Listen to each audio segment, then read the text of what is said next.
Yo, what up though? We back again, Took an extra week off, because the album dropped, you know what I'm saying? Return of the Thunderous Lover. But hold up. Can someone please bring my beat in? Okay, there we go. So yes, that time again, you know what I'm saying? I'm back. Jimi Priceless, aka the Thunderous Lover, has returned to bring you guys another episode of the Brown Recluse podcast. So like I was saying, the album dropped September 1st. And it's another new project, another body of work, another stone in my infinity gauntlet of a catalog. So, to keep with the tradition, I will be breaking down the album in this episode right here. We're doing a track by track rundown of the whole shit. So let's get into it. First of all, the title, Return of the Thunderous Lover, right? So, in 2012, I was fucking around on the internet, found the Wu-Tang name generator. The same one Donald Glover used to get the name Childish Gambino. So boom, throw my name in there and it spits out Thunderous Lover. And it's like funny because it's a really ridiculous name. So I was like, fuck it. Then in 2014, I dropped a project called Thunderous Lover, which was the first one. And it had all this kind of, I wouldn't say love songs, but kind of shoot your shot kind of music. But like all rap, man. 3 16-bar verses and 8-bar hooks and shit. And it's like, it didn't fit with the aesthetic of the title, but it was the best I could do at the moment. So fast forward 5 years later, it's like, boom, about to be that 5-year anniversary, let me do the shit the way it was kind of intended to be done. So that's what I did with this album. So this vibe of the album, it's basically the actual aesthetic of Thunderous Lover. So, So the cover art is basically exactly the same as the Thunderous Lover, the original one from 2014. The cover was, just black with a white and red lettering. And this one once again engineered by Dex. Engineered the shit out of this album because this album we had the most kind of mixes and versions of all our work done together, but we made it happen. So let's get into the actual tracks. So the opening track is called Glitter. So like I said before, in maybe other episodes of the podcast, basically all the beats were made in January. I just went on a beat binge. I just made started 50 beats in that month. So the beat for Glitter was the third last one that I made. So it was number 48. It was going to be pretty straightforward. The track was going to be just like the middle section where everything comes together. That was going to be the track, right? But when I was revisiting the beats to finish them for the album, I was just messing around, and then I ended up putting the track in halftime. So then I added the guitar, and then I got that spark nah, this can be some epic shit. So that's when I decided to split it up into acts. So act 1 would be the slow intro with no beat really, act 2 being the main part, and then act 3 being this long outro with all the guitars and strings and shit, with the drums at all time. So I thought it was a great album opener, one of the strongest album openers from all my projects I released before. And I actually decided to make it the opening track before I did this whole big arrangement, just based off the hook that goes after that. I found gold, turns out it was glitter, which implies past tense, so this picks up from the period in time where I found the glitter, which would be the "Are you still busy" kind of timeline. So this picks up from there, and it continues with the next line. Now I come across you, I'm hoping that you'd be real, so it's basically just kind of referencing what just happened, and then now it's kind of we're moving on from there. So the opening 8 bars of act 1, that slow intro, that is inspired by the space after the events of Are You Still Busy, and and I wanted to not have any like melancholy, like somber shit, but I still wanted to keep some continuity. So that's why it's there, you know. That's why it's like the one kind of sad part on the album. And then yeah, so second track is called My Line. This is my favorite, and as of now, it seems it's the favorite of the fans. You know, everyone that heard it like specifically mentioned this one, like, nah, My Line's at fire. Actually wasn't going to be on the album because it was just sounded more simpler, like it was just, you know, beat and then with that kind of Asian sounding strings or whatever on it, like just lay it once. So I was like, whatever. So then while I was like, you know, listening to the beat, I just freestyled the melody for the hook, and I was like, nah, this is so dope. I gotta put this shit on the album. So then I just added some more layers of strings and like whatever that instrument is, and yeah, you know, I added that bass line. So yeah, it just came together well. I kind of envision, you know, like a music video that like has a whole lot of like Asian influences, but I don't know if that's like now cultural appropriation or some shit, but fuck it. And like the track idea kind of comes from the Thunderous Lover character, you know, like flipping the script, you know, because like normally it's like singing to like the female and like try to get a number and like call and shit, but it's like, nah, you call me and I'll allow you to take me out, you know, boom. On some real audacious shit, you know. Also, like this beat along with like half of the beats of the album I actually posted on like my social media in January already as snippets. So yeah, like if you've been following and paying attention, like some of the beats should sound familiar from that time. But on to track 3, 10, 4, one of the tracks with some rap on. So I actually did manage to do that rap in one take, which was, it took a lot of time, but it was so weird because like I did it while standing still, man, as to like preserve my breath, and I always like fell short, man. So then I was like, fuck it. So then I would just like perform it, but like for me it's like, okay, I'm not gonna do this one take, so I might as well just like have fun with it. So then I'll be like, you know, like rocking back and forth to the shit, like rapping it, and somehow that made me be able to do it in one take, which I don't know how that works, but I know there's some kind of like scientific explanation for it.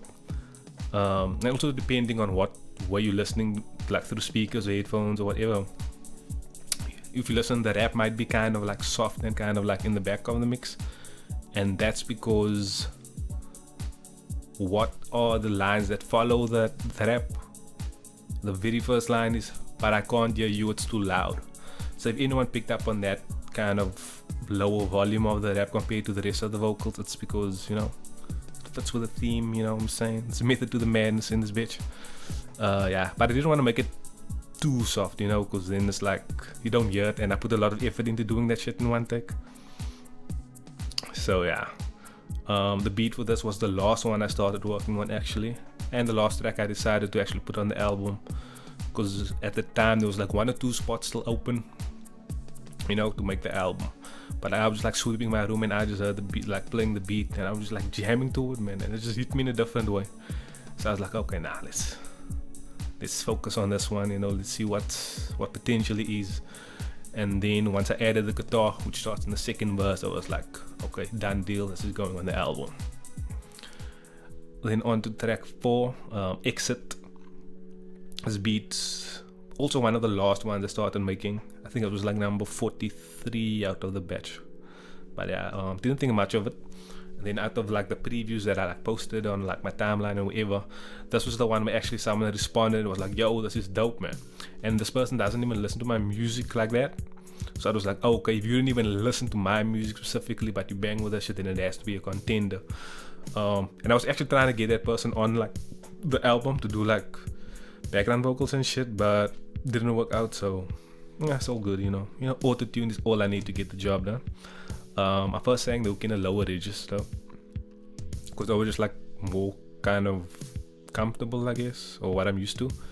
And then like it turned into a case where my ad-libs or like stack take vocals becomes the lead vocal, You know what I mean? Because like I was kind of nervous about how it would turn out, because I don't really go up with my voice in that kind of tone. So for me, it's like if I do it and then just throw it in the background to ad lib, it'll be fine.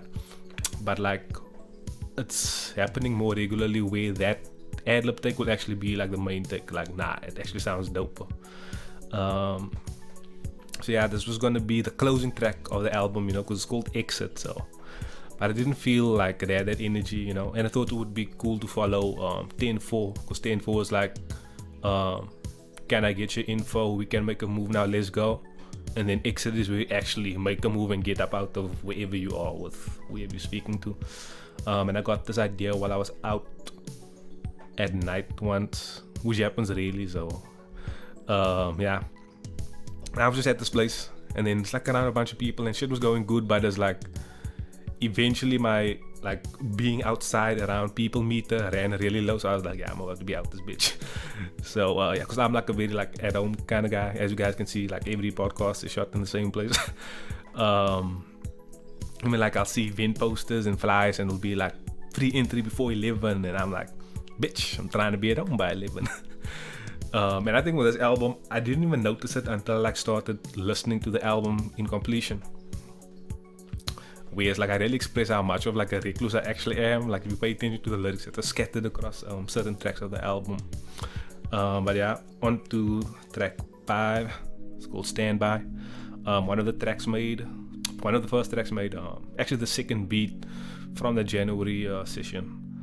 I basically just like the drum pattern. So and then like it wasn't just much, it was just just a synth and drum pattern at first, and the finished track is mostly the same as when it was in January. I just added like the flutes, and then the drum arrangement slightly changes in different parts. But yeah, the song is basically a play on the word or the phrase, word/phrase, standby, as in, you know, one would stand by, like don't keep me wondering, like am I on or off, you know. Like I'm a very open and transparent person when it comes to like shit, like, you know, letting someone know if you're fucking with them or whatever.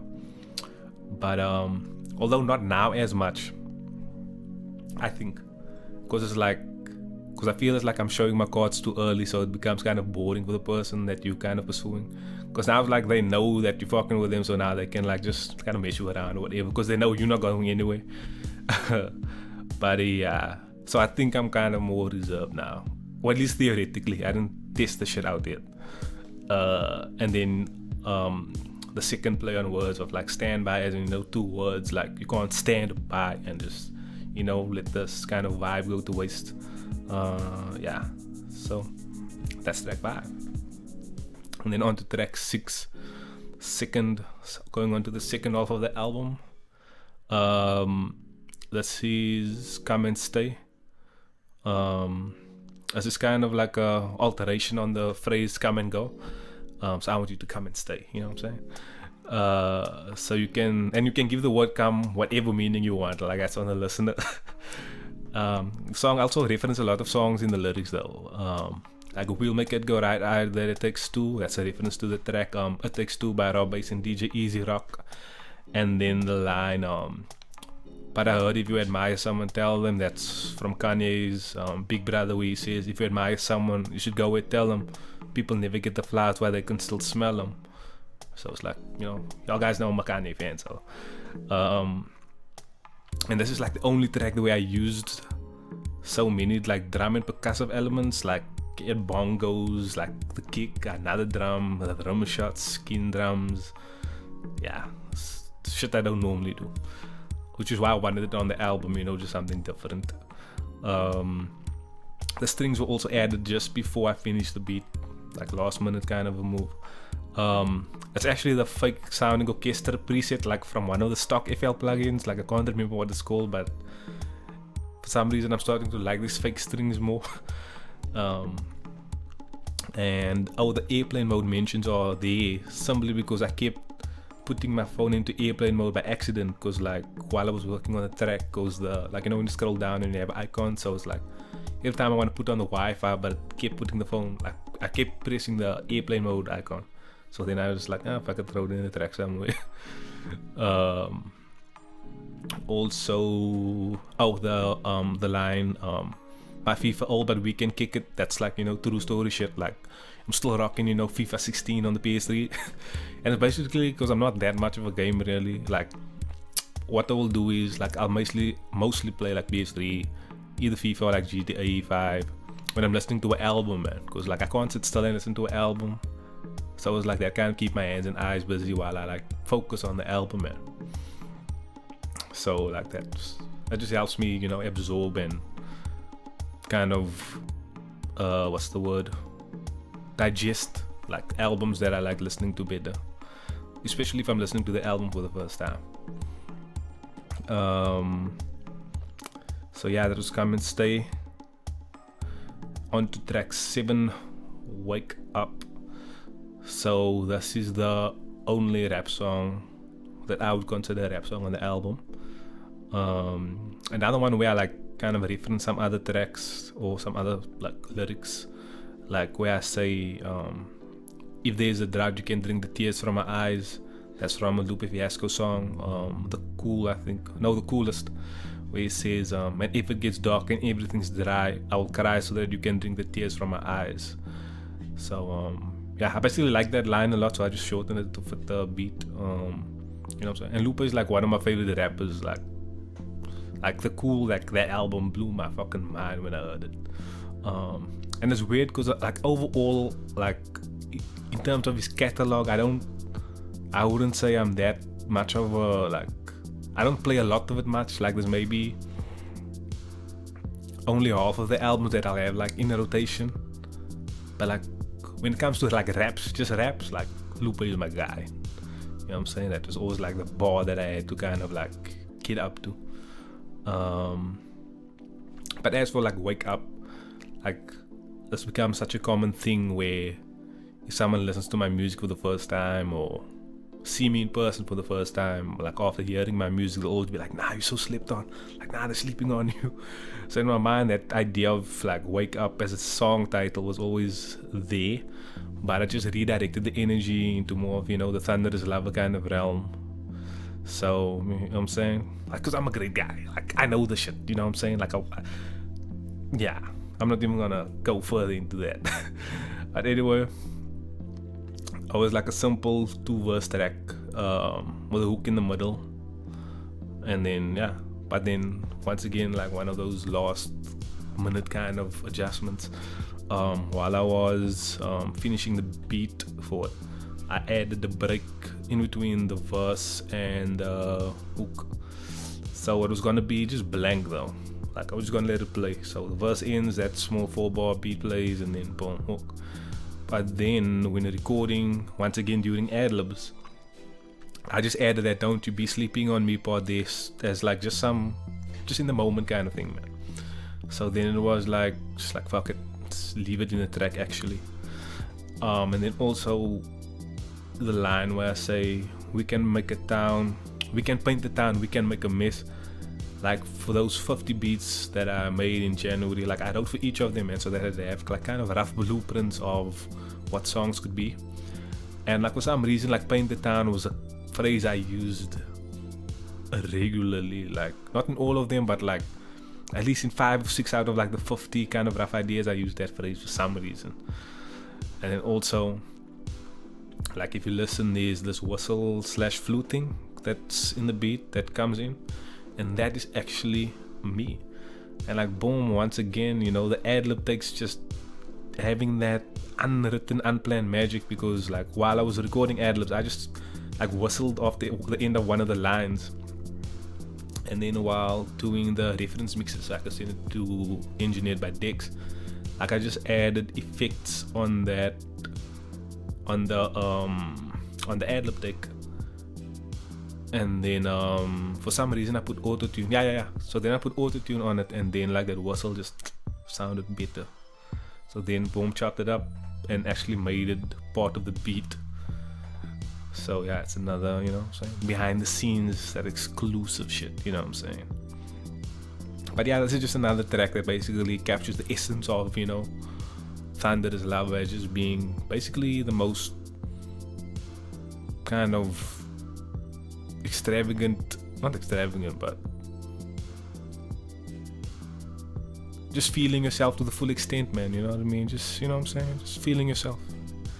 So yeah, and that kind of like that essence, that vibe, that audaciousness continues on to the next track, track 8, Extra. That says the fastest tempo on the album, and Wake Up had the slowest, so kind of two ends of the spectrum kind of coming off each other. I think this is 130 BPM, the final track, and it actually got slower because the version I first made was like 135, but like it worked fine for the hook but not for the verses really, so I just slowed it down. Then I also pitched down all the instrumentation, maybe a semitone or 2 or 3, I'm not sure really, but yeah.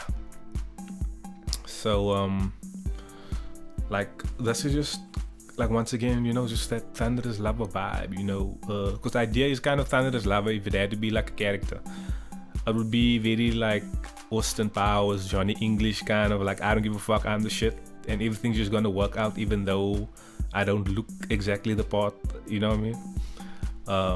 So just kind of like embracing who you are instead of apologizing for it. Like the last line on the third verse is, and I'm sorry if I'm a little much, but honestly I just don't give a fuck. So that's basically what the vibe of the Thunderous Lover is as a persona, and then the vibe of this track. Because I felt that I started giving less fucks in person, actually, like in real life. Because I'm usually more reserved, like I used to be in terms of expressing myself to people, like, because like for me I used to be kind of more like, okay, nah, let me just be kind of some fly on the wall shit. Whereas now I like call out and shit like, nah, that shit sucks, or that's dope, or you know what I mean? Because like I didn't want to like be kind of like the bad guy, or you know what I mean? I wasn't sure of what the other person's reaction would be. But now I just don't give a fuck. Now I just say what I want, and if you don't fuck with me, that's cool, because I know I'm dope. So that's kind of the ethos of Thunderous Lover. Back to the actual track. This is the only track with a third verse, the only track with an instrumental break, and the only explicit track. And that's all because the track is called Extra, so I had to do something to add touches to make it live up to the name. Then on to track 9, Just In Case. I would say that this is my second favorite on the album. The final version of the beat is almost exactly the same as when I started, just because I liked it that much from the beginning. Like, this was one of those beats where you just, everything you do to it just works, man. So when I added the keys, boom, it worked. Added the drums, boom, that works. Added the melodies, boom, that works, but it was the hardest to write though, just in terms of I couldn't come up with a melody for the verses, and like I didn't want to just resort to kind of like just writing kind of raps and then delivering them in a melodic way, man. If you guys know what I mean, like I write the rap but I sing it kind of thing. I didn't want to do that, man. I actually wanted to be with like actual like melody made up from scratch and then adding words to it. So but it worked out because eventually I got it down. And like the opening lines, I'm just a music man, got no job to get to. I'm just trying to make a living out of singing songs about my life with you. And I don't know about you, but to me that's a bar. Like, I impressed myself so much with that line, because that's basically my life summed up at the moment. And with all my albums, I like it to be kind of a snapshot of where I'm at that specific moment in time. So that's kind of that line, or those two lines encapsulates that. But also there's no you as in the actual person. Like, I didn't write this about anyone specific. It's just I just made up shit, like, really challenging my creativity, which is why this project was so like kind of difficult to write, because it was always so busy. Like, it was like inspired by real lives, and in those moments songs write themselves. Like, you just be thinking about shit and then boom, you just start rhyming. But whereas this, it was like kind of almost like from an aspirational point of view, where it's like, what would I do if I did have that? What would I do if I was in that situation? So it was a real challenge that I thought I did well enough in. Cause yeah, you know what I'm saying? Cause y'all know, Thunderous Lover, the hottest free agent on the market right now. You know what I'm saying? But yeah, on to the next track. And this right here is the album closer, track 10, Stockholm. This was the second last beat that I started working on. So on the album breakdown for Always Still Busy, I mentioned like Stockholm Syndrome, which is like, you know, the condition where a hostage will develop a psychological alliance with a captor during captivity or being like held. And then like I went into how it could relate to one of the songs on that album, and I mentioned that I would want to dive into it for its own song. Well, here it is. So yeah, it's just about kind of not specifically the kidnappy vibe that is usually, associated to. It's just being close to someone that you kind of shouldn't be, and not in a bad way, like I said, but like you just like disagree on so many shit. You just like have so much different taste, but somehow you still like get along well. So the song is that kind of take on things. Like in the song, the captor could develop an alliance with a hostage as well, instead of just the other way around. So the different parts of the song could be written from the perspective of either the captor, the hostage, or even both. Although the last verse is kind of more likely to be from the hostage's perspective, because that's kind of the perspective that I would most identify with. The original version of the beat was very different. The drums and bass guitar were the same, but like it had a synth that was very different from the final version of the song. So like basically the original version just had like one very like loud kind of synth, and then it was basically the lyrics were just an extended version of the hook, and it was just going to be like a one verse kind of song.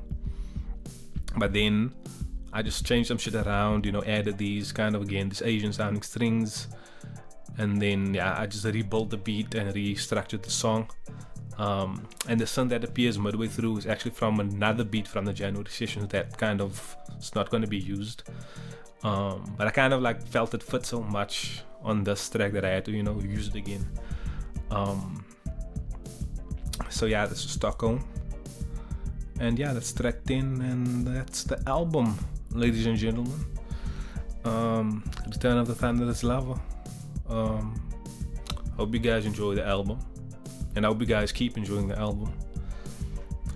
Still available on all platforms, Apple iTunes, Spotify, SoundCloud, Bandcamp, Tidal, all that shit, everywhere, literally everywhere you'll find it. So yeah, by that has been it for episode 12 of the Brown Recluse, going behind the return of the Thunderous Lover. I'm out.